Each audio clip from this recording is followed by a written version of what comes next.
This is episode 100. We finally hit the big 100. And in today's episode, I wanted to celebrate and just do something a little bit different. I pulled up my analytics and I found the top 5 episodes in terms of listens over the past 100 episodes, and I'm just gonna go over them and give you a little bit of a backstory behind these top 5 episodes, and just kind of reflect on the past 100 episodes. So with that said, let's get started.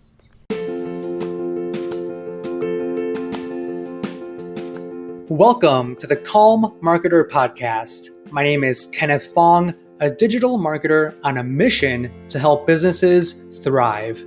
I'll bring you on my marketing journey where you'll get to learn from my experiences as an INFP navigating an extroverted world and get actionable marketing tips for your business.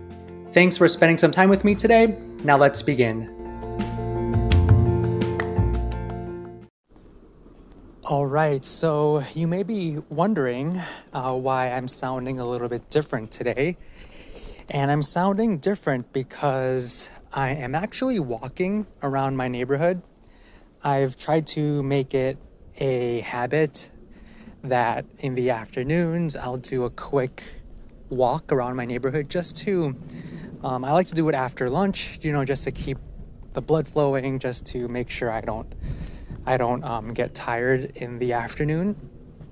So I like to walk, and I live in Southern California, so the weather is usually nice. And today it's pretty warm. It's in the 60s right now, so it's good for walking. And I'm also using my Google Pixel Buds, so you'll hear that the quality is not that great, but for the next episode, I'll be going back to my mic. So, I just wanted to kind of reflect over the past 100 episodes and just kind of, go over the top ones and just give you maybe a bit of a backstory behind each of those episodes. So the first episode, the top episode, was actually my origin story episode, which was episode number 1. That was published October 10th of 2020. And I'm kind of surprised that this was my top episode, but also not surprised, considering, when people do listen to a new podcast, they like to hear about, who is this person and what are you all about? And so it makes sense that this is my top episode. And also it's the oldest one, right? So it has gotten a lot of opportunity to get more listens. And in this origin story episode, I really just wanted to kind of give you a backstory of who I am, where I came from, and why I'm doing this podcast.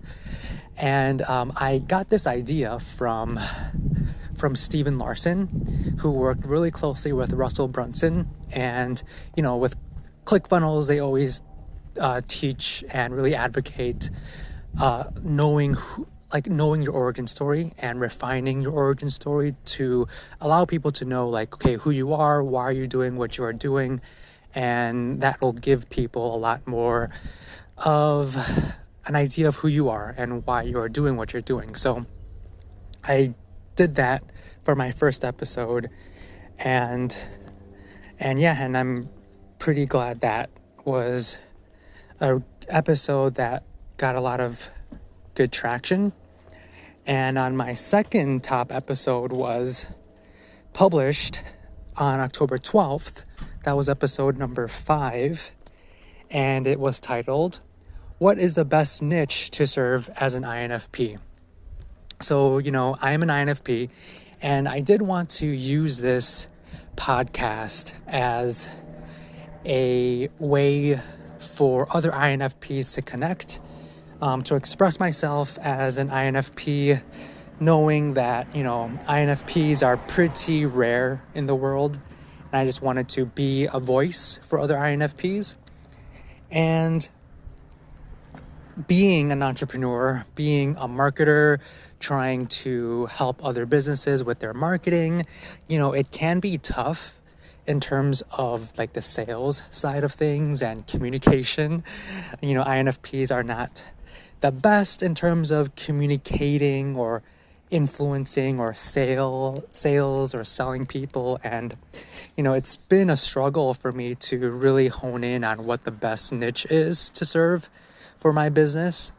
There's tons of businesses out there, but I come to realize that INFPs are in essentially every single business, right?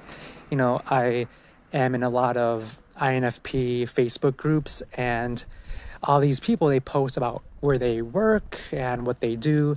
And you hear people who are self-employed, moms, VPs, directors, business owners. So they are basically living everywhere. And it's really tough because maybe I was thinking it the wrong way. I don't know. It's like I found a website that I mentioned in this episode listing out, what are the best professions for INFPs.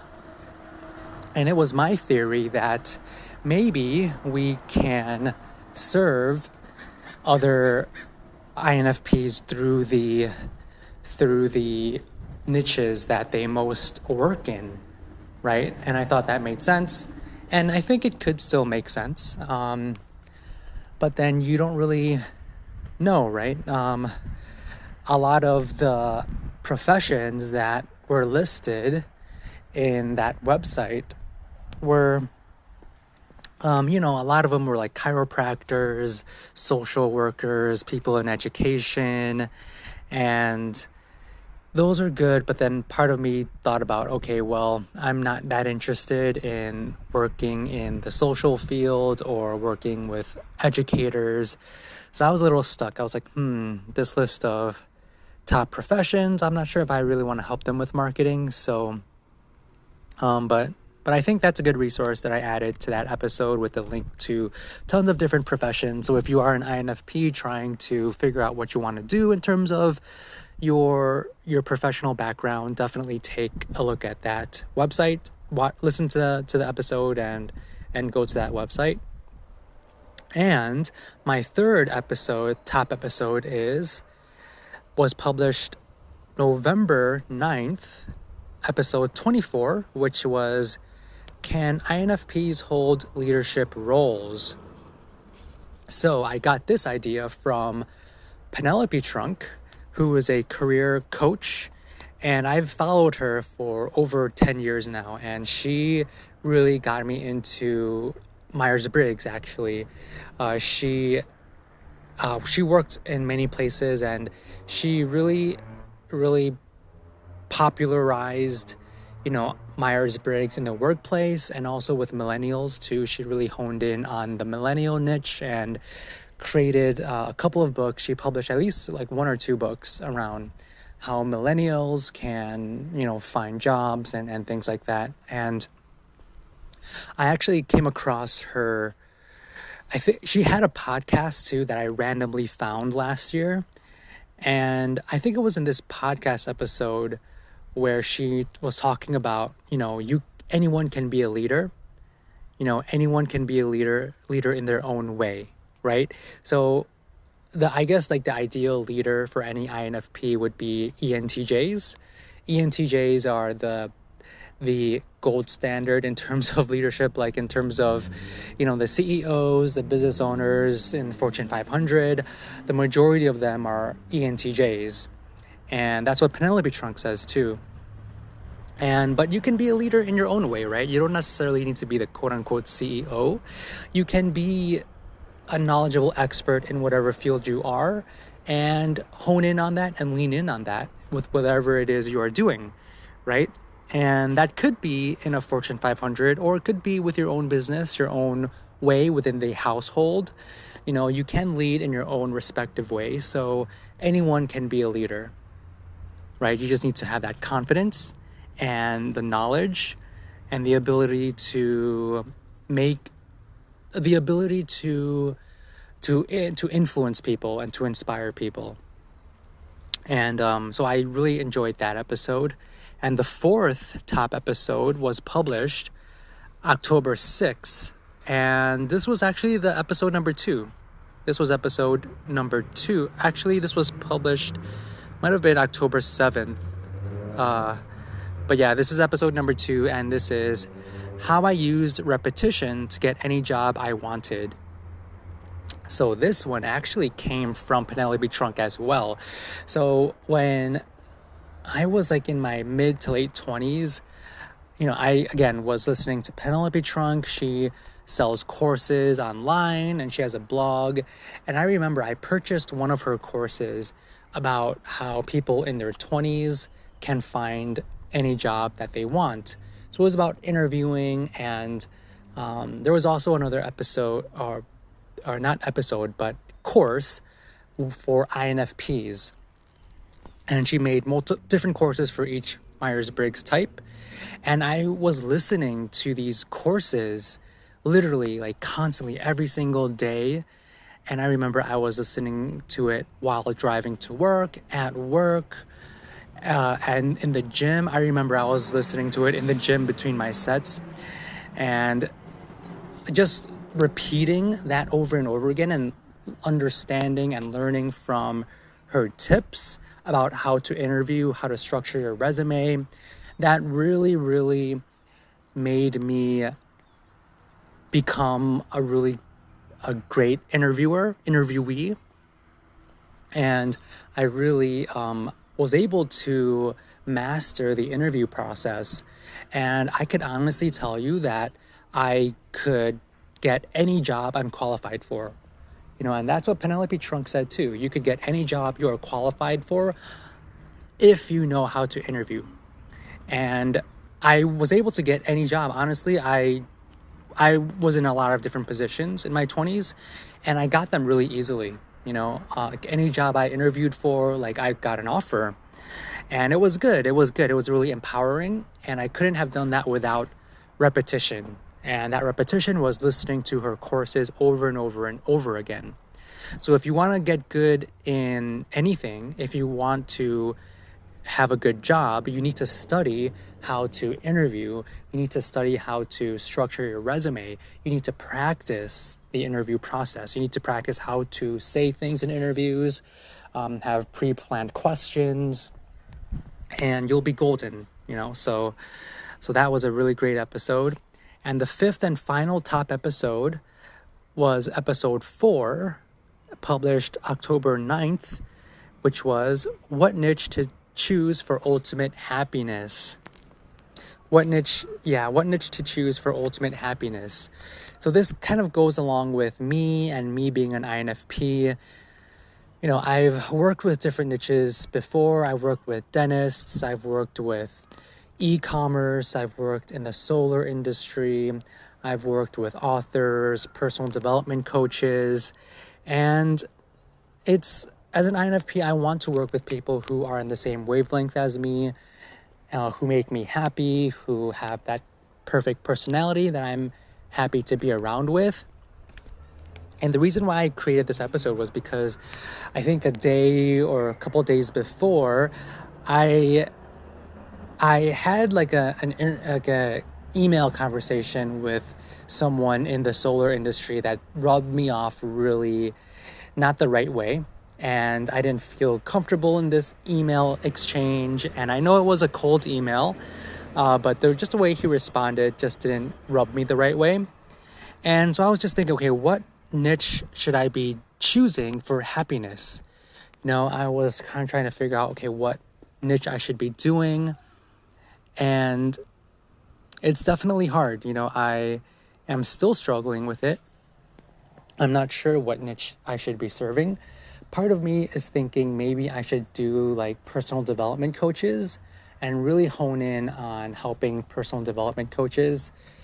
But part of me is saying that, I just need to figure out a way where I can offer a packaged service, like a service that I can implement for every new client I bring on.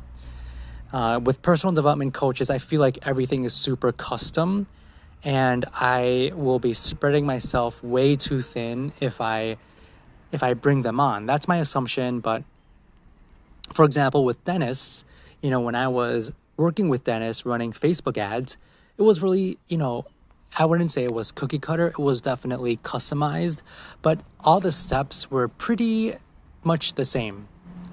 Like getting access to their Facebook page, getting access to their ad account, getting photos, setting up the copy, creating the landing page, so on and so forth. Everything was very systematized. And I need to figure out how to do that for the personal development niche, maybe, I've had some good success with personal development coaches. Just like the vibes I'm getting with them has been good. They have a growth mindset. So I feel like I need to be with people who have that growth mindset and people who are positive and focus on the positive. And I feel like the coaching niche might be an area where people have that good mindset, that sales mindset. But we'll see. And we'll see what happens, But yeah, these were the top 5 episodes over the past 100.